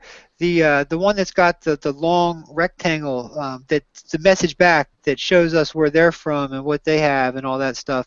That in itself shows what type of telescope what type of system they're using to send it back. Because on our message we had a radio telescope that was with it.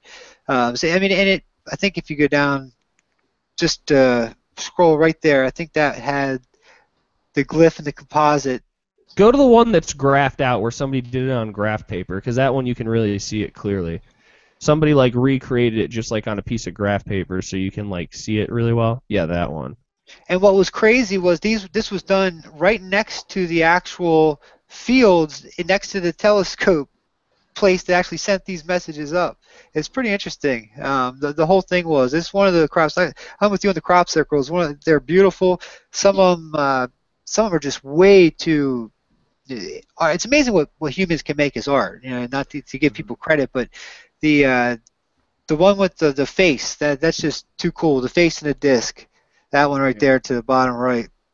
It's amazing. And generally, I will say as well, the ones that are circles, I tend to write off, because a circle, I understand how you did that. I can figure out in my brain how you could make a perfect circle that big. It's really simple, a rope on a stake. But the other more elaborate ones, like the circle that have elaborate patterns that are perfectly symmetrical inside and stuff, the one, this alien, those are the ones that I'm like, all right, how'd you make that? Like, 10 people could not have made that perfectly. There would be errors in it. And if you look at it, it looks perfect. There's no errors in it. It showed up in the middle of the night, too. Definitely in one night it showed up. It's interesting stuff. The crop circle phenomenon, there's so much cool stuff just here on Earth, to talk about and go over before we even get down to space. Yeah, there is. Will, another one of your big features last year, the truth behind the Malibu underwater alien base. And this picture from like Google Earth underwater, and it looks like Tony Stark's Malibu mansion where submarines come out of this thing or something, or like, What is this, Will? This is pretty amazing. This is found right off the coast in Malibu. It's a big UFO hotspot. For years, people have seen stuff going in and out of the water. They call them USOs. I think they are the unidentified sunken objects that are underwater. And somebody had noticed this on Google Earth. The topography maps that come back from I guess they do the layout. I forget what technology. I think it's sonar they use to do some of these to map this out. It looks like it was worked out like a little base and put under there.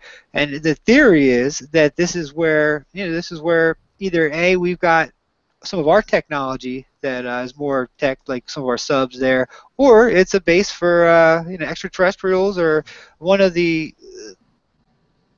We didn't talk much about this, but a lot of people think that there's already ETs here on Earth with us that are roaming, are very well hidden on Earth with us. Yeah, we talked about David Icke. Do they like Reese's Pieces, or what are your thoughts on that? Do they chew bubble gum? I don't know what they chew, to be honest, but they got a kick-ass Tony Stark base under the.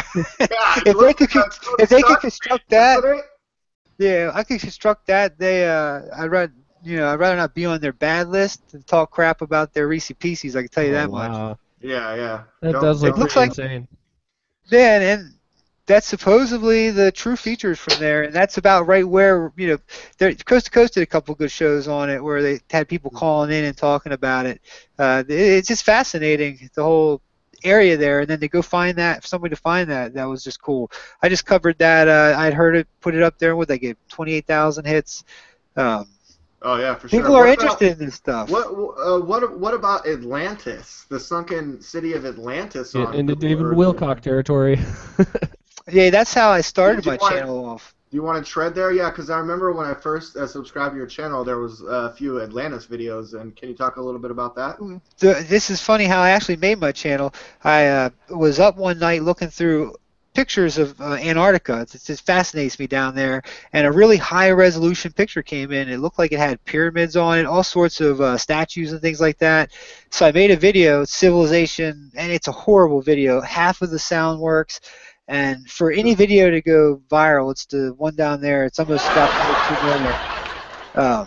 That was the one that your first 10 videos you get a pass on, I think. Yeah, I hope so, because it's a horribly long video where it's a lot of rambling. It was done in the middle of the night, but it definitely it launched my channel. I came back and I looked at my 6 months later after I made that, and there was about 500,000 hits. And I said, "Whoa, I need to start doing I need to get my Mars stuff on here finally." Because the whole idea. I'd 2 million now. Yeah, exactly. It's almost got up to 2 million now. So it's been a staple of the channel. And oh boy, and it's brought me some hate too. I love the trolls that come with this one. Your like to dislike ratio looks like one of our videos. Yeah. Oh, this one brought the heat big time. And this is how I learned how to deal with all the trolls. And all the, all the death threats and the people calling my cell phone in the middle of the night. It's amazing what putting yourself out there. Did you call Will in the middle of the night, Sam? I called him from Antarctica. Well, if you could, it's amazing the come to God calls I'll get from people. I put my information out there. People could find me if they wanted to. It's one thing when you give your name out and you live somewhat of a public life. I'm at the wits of the media too. They could say I have Nazi helmets all around and send stuff out, but this video right here caused me a lot of emails, a lot of hate, but also got a lot of people who were interested in it and subbed the channel. So it started off the whole thing, and the first couple videos I did like this, and then I moved right up into the space anomalies, and it just kept rolling from there. But this whole area, it's hard to find now. Kyle. People hate success, and they were hating you over your clicks, not over the content. I promise you. Yeah, Kyle. The video has almost 2 million views, and that's what people hate, right, Kyle? Yeah, they hate the amount of clicks that you got, and that their channel where they talk about Lady Gaga has none. That's what they're mad about. Well, guys, I felt like I really got to a lot of the stuff that I wanted to ask Will about. Is there anything, Kyle and Sam, that I got 2 more I wanted to zip through because I had planned it so we go further and further out to the solar system. I'll make them quick. This is New Horizons has this up. Pluto. Well, it's got a long name. Happy birthday, Clyde Tombaugh. New Horizons returns new images of Pluto. Pluto discoverer. This was dated the 4th. Clyde Tombaugh could only dream of a spacecraft flying past the small planet that he spotted on the edges of the solar system in 1930. Yet the newest views of Pluto from NASA's Approaching New Horizons probe, released today on the late American astronomer's birthday, hint at just how close that dream is to coming true. He died in 97. He was born in 1906. It said it's their birthday gift to him. The images of Pluto, clearly brighter and closer than those New Horizons just took last July, from twice as far away, represent our first steps at turning the pinpoint of light Clyde saw in the telescopes at Lowell University 85 years ago into a planet before the eyes of the world. That should happen, it says, this summer.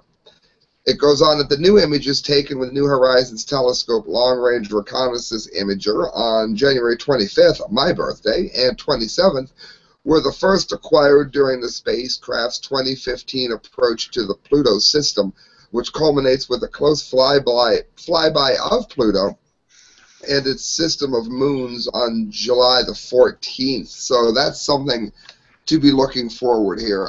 There's a couple of little dots for those that want to look at what we can see of it so far. Yeah, let's see. Where are those pictures? The new pictures came back. They're pretty cool.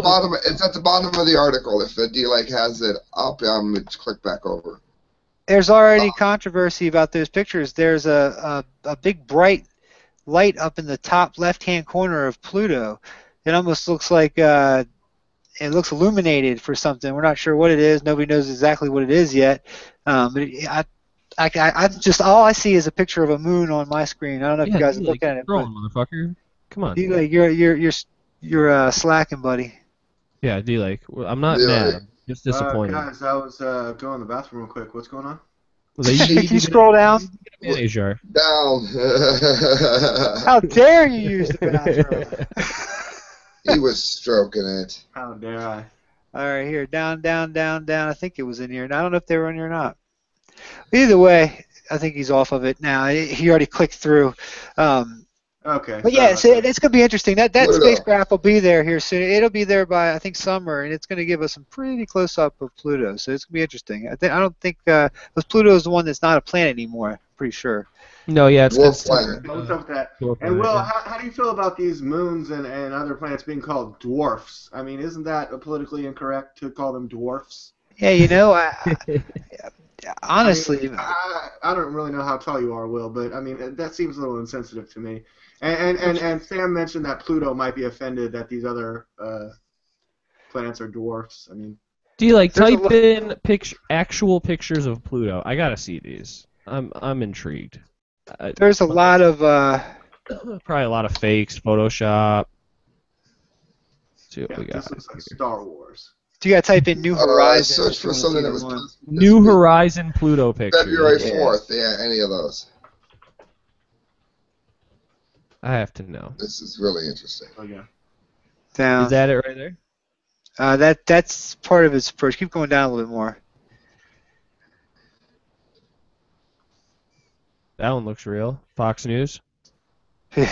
Automatically a fake on Fox News. This has got to be a real one. Wow, yeah. Well, Yeah, I mean, that's real. That's real. Like that is real. That's Fox the video. News That will is fudge the legit. facts, but they'll give you a real picture. I don't see the ones from. I don't see the ones from NASA, but they're. Hold on. Well, okay. Either way, I mean, it's interesting. You guys can go to if you guys go to the NASA website, anybody out there is actually interested in it, it's in the latest pictures there. The NASA website is pretty easy to navigate. They make it. How do you feel about NASA? I mean, how do you feel about the politics of funding NASA? You know, it's going to always be funded. Who knows how much they'll be funded? It's one of those things where, I mean, our governments. We went up a battle to these people. Here's a better way to Ron put Paul. that question. How do you feel about the funding of government versus private sector space exploration? There you go. I think there's room for everybody. Any money that wants to get thrown up. This is money I like to see spent. You know, I don't mind seeing it. Yeah. I've said before, I wish with our taxes, like when you do your taxes, I think you should be able to check boxes of what you want your money to be evenly distributed between. And if they did that, we would have no money for war, and we'd be on fucking Mars tomorrow. You know, I was totally wrong. It was Cirrus. I was wrong. It was the other planet that New Horizons. I think New Horizons took a picture of this as well. Here we go. It might be this one. I was excited about the last one. I gave there. 4 articles where we go further and further. We got NBC News. Far out, astronomers say 2 unknown planets may lurk beyond Pluto. Planet X might actually exist, and so might Planet Y. It says at least 2 planets larger than Earth likely lurk in the dark depths of space far beyond Pluto, just waiting to be discovered. A new analysis of the orbits of extreme trans-Neptunian objects suggests. Researchers studied 13 ETNOs, frigid bodies such as the dwarf planet Sedna that cruise around the Sun at greater distances in elliptical paths. Theory predicts a certain set of details for ETNO orbits. Study team members said, for example, they should have a semi-major axis, or average distance from the Sun, which is about 150 astronomical units. These orbits should also have an inclination relative to the plane of the solar system of almost 0 degrees, among other characteristics. But the actual objects of the 13 ETNOs are quite different, with semi-major axes ranging from 150 to 525 AU and average inclinations of 20 degrees. This excess of objects with unexpected orbital parameters makes us believe that some invisible forces are altering the distribution of the orbitable elements, and we consider that the most probable explanation is that other unknown planets exist beyond Neptune and Pluto. Lead Arthur Carlos de la Fuente Marcus. Unfortunately, when I start to play the video, It's Brian a lie. Williams. It's a lie. Liar. It's Bill. He's It's lying a about it. lie. He's all. He was Yeah, killed on Pluto mission. I was on the Pluto mission. We got hit by a rocket-propelled grenade. Will. Yeah, I had to duck under the spacecraft. It was crazy. There were grays shooting at us. Yeah. It was wild. And then one of these aliens back died here. right Made at it my back. feet, and like I made saved it- them. I would like to suggest that Rachel Maddow be sent to a lifelong mission to Mars. I agree. I'll second that. You know, Let's start a She had, Kickstarter. I Send think my Rachel vote- Maddow into space. I don't want her to be the. I don't want her to get Maggie Lou's fame and be the first one to deliver a baby on Mars. I prefer that blind Maggie Asian chick got that one. But How many dudes do you think signed up? As for that Planet X and Y, before you guys keep going on that, there's probably more out there that they're figuring out. I mean, there's every exoplanet, every planet out there has pool on stuff, and there's always been these variations that astronomers just couldn't figure out. Yeah, these little wobbles and things, and would pull things just out of what our modules weren't finding. Our computer, they don't sync up, so they're going to keep on finding stuff. And as our technology gets better and better, I just saw recently. There's a company. We talked about it on the show. I think they came out with this new paint that is like blacker than perfect black, and they actually showed it. They took tinfoil. They crumpled it up and then they spray painted it with this special paint, and it looks like it's solid because it's so black that you can't see depth. And it's not paint. They actually grow it. Yeah, it's made from carbon fiber tubes, and we were. I think Sam, did you bring this up on the show, or was it Deal? Brought it up, dude. You brought it up. Yeah, I'm pretty sure I did. I don't know, maybe it was in Sam's Science News, but yeah, I think it's come up in both of our reports. Yeah, but they grow the fiber, and it'll specialize in making the video images and the pictures more clear because it significantly reduces the reflection of light because it's so black. Yeah, they can get more like HD, more clear pictures that they can search further into. So just something like that, we can get pictures 10 times better of even like Mars. One little technology sparks sparks the revolution. There's a lot of theories too about bacterial life in the clouds of Venus, and you see so little about that. Yeah, there's a- yeah, and there it goes, bringing up the clouds on Venus. Look, me and Sam are always in competition and competing to like try to bring the best science news. I mean, he is the science major, but sometimes I'm like, Sam, what about this for science? But like, and then I'm like, hey, let's get Will Ferraro on the show to talk from What's Up in the Sky 37. Oh, and you should have said it. He's like, I know him. I don't believe you just quoted him. I know him.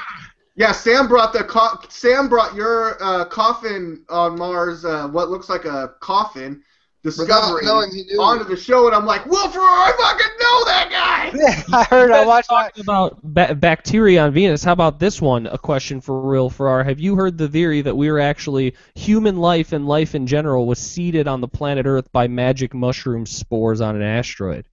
No, I haven't heard that one. I've heard it was seeded by Martians leaving, but this is a new one for me. It's actually been found that fungi spores can live in the vacuum of space and can live for very, very long periods of time, and it's thought that hallucinogenic mushrooms were actually seeded on an asteroid that made it to Earth, and that's what sparked intelligent thought in primates. Well, now's not the time to pitch your new Hollywood screenplay, okay? It's real! But since you did mention Hollywood, and since we've already gone over an hour and a half, I think it might be a good time to segue into entertainment, unless either of you gentlemen, Sam or Kyle, I have a great segue. I'm going to take my dog out and listen. I'll be right back. I have a great segue for entertainment. Can I ask a question to you, D-Lake, and to Will? Now, you know, like they have this program where you can go, you hear the commercials around Christmas time, where you can actually buy the name of a star, right? Like the Star Registry. Oh, yeah. And Star Registry. Yeah, do it for a Christmas present. Buy your wife a star. So here's my question. When it comes to things like this, like, in my town, there's this building called the Dole Mansion. It's the oldest building in town, and it's like where they have like gatherings and like a carnival in the lawn in front of it once a year and stuff. And it's like the center of Crystal Lake. And they were trying to renovate the building. And so what they were doing to gain money was they have in the front entryway to this mansion, there's like this brick wall, and you could buy a brick. For $100, you could buy, it was like a copper plaque that they'd put on a brick that said whatever you wanted, and they said that's how we're going to fund the restoration, and that brick, as long as the Dole Mansion is there, that brick will always be there with whatever you had put on it. So I had $100 extra, and I got one that says Kyle Phillips freaking rocks. Now, you know that there's people doing the same thing with the Star Registry. You know that there's a star out there named, like, Tim Has a Big Dick. So when we start exploring space further and like going out to other planets and other solar systems, is there going to come a time where we find a solar system where there's a planet that has actual life on it and it's a huge scientific breakthrough, and the people on the news have to say, we found a planet in the solar system of the star Tim Has a Big Dick? Like, will they have to do that because they sold the names to all these stars? Well, that's what I'm gonna name my real estate on the moon. But Tim stole my name. It was gonna be Big D Lake's Big Dick, the country. But Will, how do you feel about that? Well, about y'all's big dicks, or just about the general. Like, you think it's about the general concept of I think those companies are just fly-by-night companies that are not going to, you know what I mean? They exist on paper. It's basically like buying somebody a greeting card or buying them. Will, do you have a star named after you already? No, I don't have a star named after me. Maybe that's why. Will pick the star. Nobody loves me. I'm going to name a star. How much does it cost? I'm going to look it up. How much does it cost to get a star that says Will Ferraro is a big dick? It's got to be $100. $100 for D-Lake. It's got to be $100 for me. Does it? Will the Star Registry, like, are they recognized by NASA in the future when they find a colony on a planet near that star? Will they have to honor that name? Question. Yeah, is the Star Registry recognized by NASA? Will the government will not recognize anything like that? That's not even. They'll be renaming stuff. Believe it'll be renamed whatever they want it to be renamed, and you will live with it. So. Oh wait, because that was my star. I paid $100 for that. I know, right? Because these star names are copyrighted with their telescopic coordinates in the book Your Place in the Cosmos, future generations. Okay, it's bullshit. NASA won't recognize it. Damn it. Yeah, they're All right, just selling. It's just a company selling greeting cards, basically, or selling your stationery, selling your dream. prices. It's a great idea, though. I wish I was on it first. If I wish I'd have thought about it. Yeah, you'd be a millionaire, right? How Yeah, I much? know. I'm sure there's plenty of stars out there. Is this segueing into entertainment? And do we have an entertainment theme song yet, Kyle? Because we really need No, one. I know we need one. I need to make one. $54, by the way, plus shipping and handling. What are you shipping and/or handling? He's not handling anything, guys. Thank you, guys. D-Lake, thanks for having me on, man. It's always good to talk to you. Whoa! You guys let me go or what? You guys, what's going on here for entertainment? We're segueing into entertainment where we talk about the newest and awesome stuff that we've seen recently in entertainment news. Have you seen any good movies recently, Will?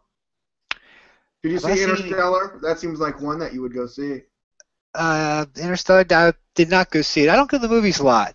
I'm not like that afternoon movie guy. I watch too many documentaries. That's my issue. If I'm watching something, it's usually a documentary or something. All right. Well, so what have you seen good recently on YouTube or documentary-wise? Kyle, I saw the interview on Netflix. That was pretty funny. Yeah, I saw it. Yeah, so I liked in the beginning with the Eminem stuff. That was hilarious. That was a good movie. I mean, I'm more of like if I want to watch something and enjoy something, I'll watch like Family Guy, Brickleberry, American Dad. I like cartoons Do you have adults. Netflix? I got Netflix and Hulu. I don't know if I can live without those anymore. What's that? You watch BoJack Horseman? No, I have to check it out. Pretty I'm always looking decent. for something new. Yeah, because like I don't have cable. I have Hulu, Netflix, and Amazon Prime. I don't believe in cable. I think it supports a horrible paradigm of bullshit news and bullshit media. So I refuse to have anything to do with it. I only go with third party, and I found the only people who have cable anymore are people who watch sports, which I don't.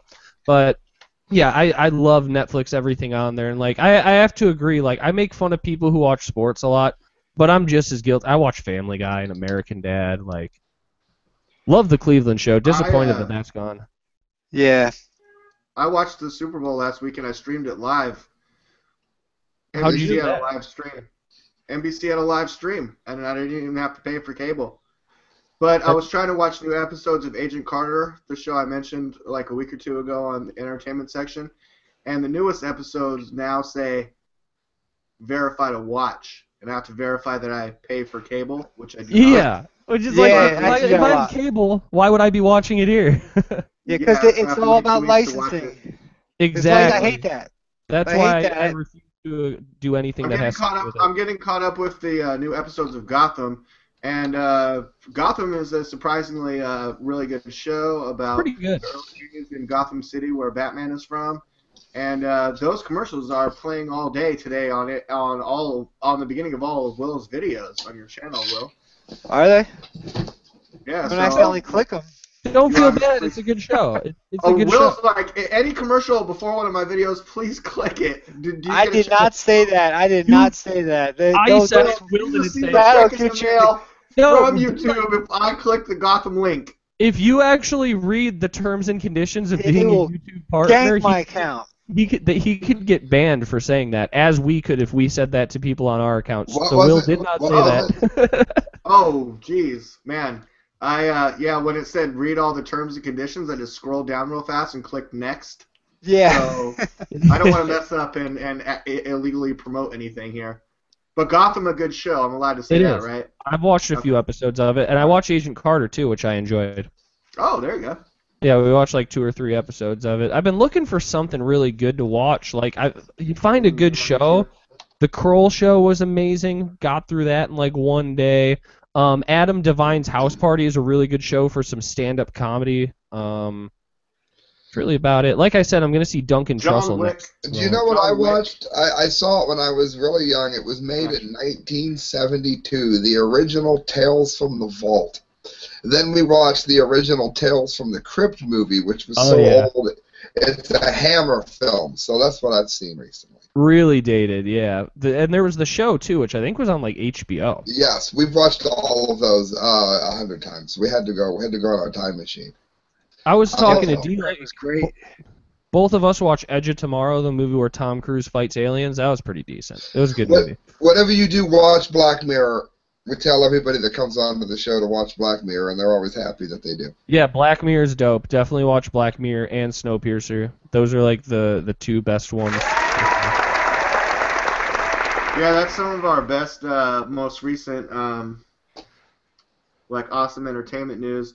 But Will, how's everything going for you in the brand new year? I mean, how do you feel about this being a new year, 2015? Are you still writing 2014 on your checks, or how's that going for you?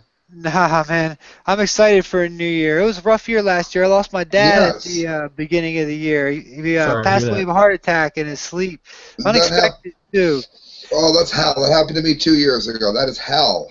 Yeah, it's hell, man. My mom died in August, so yeah, I lost right in a row. So I'm looking forward to a new year as well. Yeah, man, just getting along. It was a year of figuring out, man, he did a whole lot of stuff, and now I got to figure out how to do it and make sure it all gets done. But other than that, I mean, it's been a great year for the websites and just in general when it comes to the information that's out there, getting out there. More and more people are interested in it. Like I said, the what'supinthesky.com has grown by leaps and bounds since I first put it up. And I still can't believe people sit and watch the videos, and for as long as they do too. Some people really, I've got people who've gone through all 500 of the videos and commented on each one. So there's some diehards. I watched about three hours last night. Yeah, so great stuff, man. I mean, and you've really come a long way, because I remember I first started watching, like we talked about, the Atlantis videos, had you on the show back in 2012. I mean, a little different format. I think this show went much better, and I really appreciate you being on the show today, Will. Yeah, buddies. I appreciate you guys having me on. It was a lot of good time. Anytime you guys want me to come on as your Mars Moon guy, you just let me know. I vote for the week of July when the thing hits Pluto. I think we should schedule that week. We'll definitely have you on. Yeah, we'll definitely have you on in the future to talk about space and science. And Sam, we have to have a little discussion with you after the show about your future at the Media Speaks. Yes, it's all over. All right, guys. Like I said, I appreciate it. What's up in the sky? You guys were getting all carried away. I'm like, guys, I'm pretty sure we're gonna have Will on every week now. I mean, yeah, right. I want to hold him to that. All right, but soon in the future, we're all about the future. You know me. Send me the link, and if I'm here, I'm on. We'll definitely send you some links. Sam, do you have a science report? Yeah, yes, but I gave you the 4 I had. We can go for another one if anybody's going to keep watching. Let's do a science report. Kyle, hit the theme song. Peace, guys. It's time to learn some science. So here's Sam with the science front. Greetings, unsettled souls. Welcome to News from the Science Front. If this gets cut from the other show as its own segment, we are returning to Earth, having just done a remarkable entire show about space. This is from WND.com. Man awakens from 12 years in vegetative state. Martin, I almost said Martian. That's great. Martin Pistorius fell into a mysterious coma when he was a vibrant 12-year-old boy in the 1980s. He found himself locked inside his own body, unable to speak, make eye contact, or even move his own limbs. Martin's doctors told his parents, Rodney and Joan Pistorius, that the boy had crypto-ochi meningitis. They said that Martin should be taken home to die in peace. But Martin would live 12 more years in that vegetative state. Joan said Martin just kept going. According to NPR, Martin's father would wake up every day at 5 a.m., dress the boy, put him in the car, and drive him to a special care center. 8 hours later, I'd pick him up, bathe him, feed him, put him in bed, set the alarm for 2 hours so that I'd wake up to turn him so that he would not get bed sores, Rodney recalled. And during those 12 years, according to the Pistorius family, there was never any indication whatsoever that Martin's condition was improving at all. One day, Joan, in a state of hopelessness, told her son, "And I hope you die." She never imagined that Martin would have understood those dreadful words. But by the time he was 14 or 15 years old, Martin began to awaken. Yes, I was there, not there from the very beginning, but about 2 years into my vegetative state, I began to wake up, Martin recalls. I was aware of everything, just like any normal person. Everyone was so used to me not being there that they didn't even notice that I began to be present again. The stark reality hit me that I was going to spend the rest of my life like that, totally alone. It'd be horrifying. Martin had even heard his mother's cruel words. You don't really think about anything, he said. You simply exist. It's a very dark place to find yourself because, in a sense, you are allowing yourself to vanish. Martin added, as time passed, I gradually learned to understand my mother's desperation. Every time she looked at me, she could see only a cruel parody of her once healthy child who she had loved so much. It goes on, at the care center every day, Martin's caregivers played Barney reruns. They, too, believed he was a vegetable. He said, I cannot even express how much I hate fucking Barney. He said he could not even express his hatred. Martin, now 39, is in full control of his body. He's married and lives a normal life in Harlow, England. In the book, my mind was trapped inside a useless body. It's a book called Ghost Boy, excuse me. My arms and legs weren't mine to control, and my voice was mute. I couldn't make or sign or sound to anyone, though I was aware again. I was invisible. I was the Ghost Boy. I thought that was both uplifting and utterly terrifying at the same time. Yeah, and his life during that time was hell. His caregivers didn't think that they thought he was a vegetable. He thought they was brain dead. dead. So on any day, yeah, you could get the plug pulled. So they would feed him boiling hot soup, just not even really caring about it. They would neglect him. They would put him in ice cold baths. They would set him in uncomfortable, like just the smallest thing of if they set you in an uncomfortable, huh? Could he feel it when they put him in Yes, he could feel everything. Like I just listened to they did a great episode about this guy on a brand new podcast from NPR called Invisibilia, and they talked about this guy, and it's a little misleading. He doesn't have full control of his body. He still has to speak with a clicker like Stephen Hawking, and he's still in a wheelchair, but he willed himself out of this because think about it. He was a grown man inside of this body. They think he's brain dead. They put Barney on every day. He can't move at all. He learned how to tell the time of day by looking at shadows. And because it was so unbearable to watch Barney that by watching the time based on shadows, he could tell how long until it was over.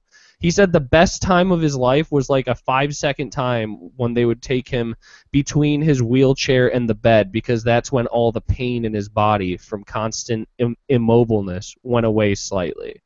Oh my God, that just sounds like a Stephen King nightmare where it's like you can feel, see, think, hear everything. You can't talk. You're sort of like your body is sort of paralyzed, and these nurses are just like fucking Misery, the movie, taking advantage of your body and stuff, and just like, oh my God.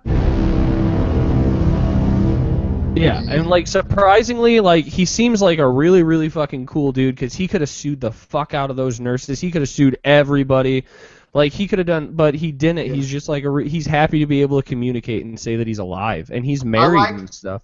Yeah, I like as soon as he like achieved full recovery, he's like, what do I need now? A hot blonde. Wow, she's actually very attractive. I never saw a picture of her. Yeah, so. And he's like a web developer and stuff now. Like he was like, his parents even said that before like this happened, he was like remarkably smart for his age. Yeah, that'd be my first one too. He was like, like 6 years old and helping his dad hook up the VCR and stuff like that. Like just like remarkably intelligent. And then he just went into this state where his only form of entertainment was Barney for like 12 years. Yeah, Sam, how come when he woke up he didn't want to instantly become a big giant purple dinosaur, Sam? I bet you there's nothing in his house that's purple for very long. I think. Can you imagine it though? Like he talked about on the podcast, they interviewed him like with his voice modulation machine or whatever. But he said like, can you imagine how hard it would be as like a 13-year-old, 15, however old he was, young, sitting in that bed, unable to move, able to hear everything, know everything, think to yourself, but just like completely isolated. And your mom says, "I hope you die." And like he said, like don't blame his mom, don't be mad at her. Like he wanted to die at that time as well, and he understood that it came from a loving place, that she loved him so much she couldn't bear to see him like that, you know. But like how hard that would be. Just like imagine like you know you get just like an unbearable fucking itch on your foot, and you're wearing shoes, and so you got to go take your shoe off and itch it. Imagine if you couldn't take your shoe off and itch it. You know what I mean? Like. Just shit like that. Like, that would be a torturous life. I'm surprised this guy isn't just, like, murderously, like, violently angry, writing fucking rage porn. You know? Oh, my God. Like, it just seems like... I'm glad you brought up this story, because I was listening to the podcast about it, and I was, like, almost, like, on the verge of crying. It sounded like such a horrible existence. Like, I had this story sitting there forever, and I could, you know how you thin the herd, didn't get to it. If the Facebook followers of me will know, sometimes I'll throw stories up that I think are interesting but could never get to on the show.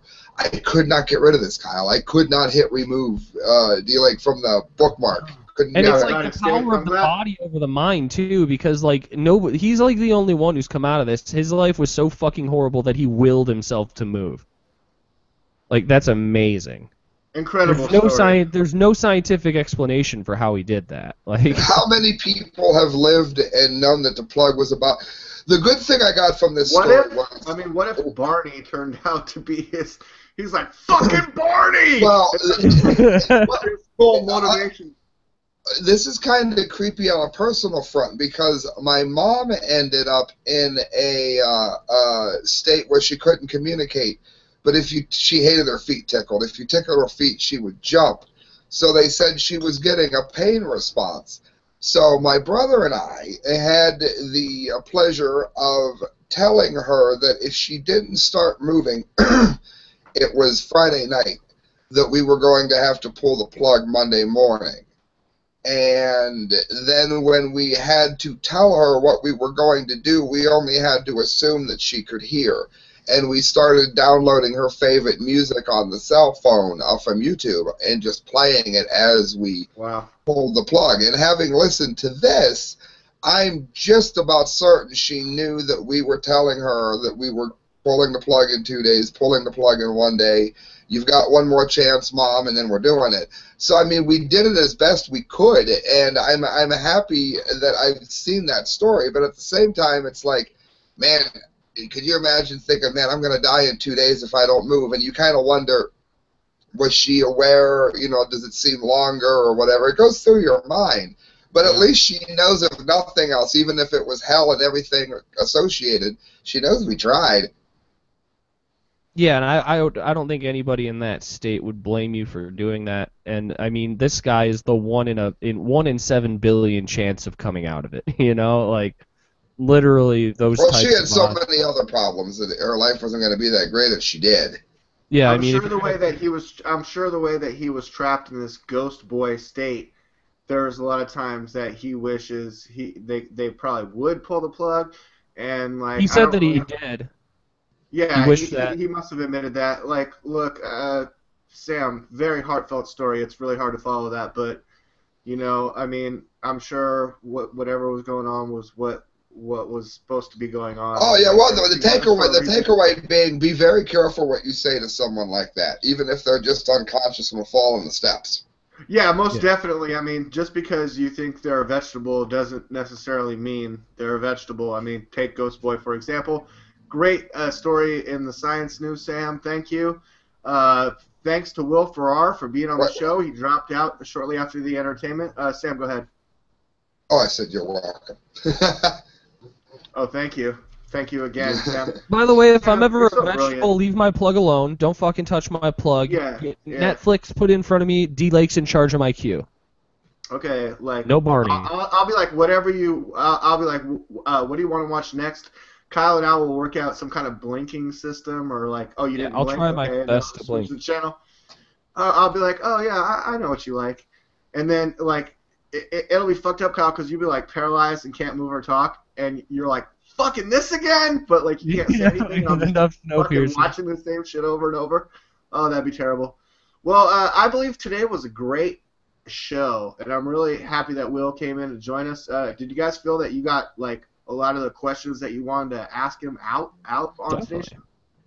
Yes, not only that, but I have all of my space news, my non-Earth news has been given, so I have to find new space stuff. Oh, Sam, did you purge your bookmarks today? Is that what you're trying to say? I purged the space ones to a great degree. A lot of the science now I have is like Ghost Boy vitamin stuff, so it'll be interesting. I'll get some more space stuff though, for sure. There's actually a lot of stuff Will brought up, and I mean everyone, please check out his channel on YouTube, What's Up in the Sky 37, and also his website www.whatsupinthesky.com for more of the stuff that we talked about on today's show.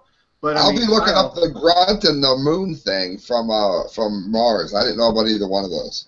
Yeah, Kyle, there's probably a few takeaways that you had too. Like, I'm going to look more into this like fake sand and NASA possibly potentially manipulating images. I'm going to look into that underwater base off the coast of Malibu. That one looks pretty cool to me. Maybe do some Atlantis research and Anunnaki research. I want to know about that crop circle. Yeah, that crop circle's crazy. Good, looking right? up. All right. Well, talking to Will Ferrar made me realize that I know way more about alien stuff than I'd like to admit. Yeah, we're all gonna have to. It's interesting stuff, though. We're all gonna have to start a new channel all about our alien talk, right? Because it's a little different than what we normally talk about. But the media speaks about aliens.com. Yeah, the alienspeak.com. Or I don't know. Sounds good. Is that already taken? Probably not. We can grab it. All right, tell people where to find us. Everyone, please check out Pornhub. Oh, excuse me. Alien boy. I posted to Melissa Melton's page this week that article that we read last week about the cam whore at Oregon State University. Yeah. In the CNN article, they say that the video was featured on Pornhub.com. They tell you where to go. My friend was over watching the video, and he's like, go there. We go to Pornhub.com. The video was still up. It was the girl in the Oregon State Library doing a cam whore thing, showing her boobs. How many hits does she have?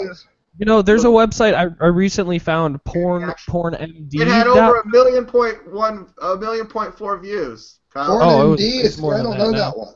PornMD.com. It's kind of like Google for porn. It searches all like Pornhub, YouPorn, XNXX, all the good ones that I've never been to, and it finds like stuff from all of those, and it actually has like top searches on the side, and top searches for the past like month have been like college library, like everything related to like that video is what people are searching. PornMD.com. See, I don't have to go to basementporn.com anymore. No. PornMD.com. Guys. Yeah. We got to be really careful. We're on my channel. Like, we're not allowed to promote. Don't go there. We're not promoting. We're saying don't go there. We're not allowed to say the names, but that's why I was commenting that CNN does that, but we're not allowed to do that. So, guys, we're not doing it. Yeah, we're telling you not to go there. We are not promoting that anybody. Nobody watch this and take away that we would be telling you to go to pornmd.com. We are not endorsing that. No, I'm telling you to go to whatsupinthesky.com. Check out Will Ferrar, very special guest today. It was a great show. And thank you, Kyle and Sam, for all that you brought to the show today, and myself, because we're so awesome and amazing. So everyone be sure to check us out on the internet. The internet. And if you don't find us, Kyle? You're an idiot.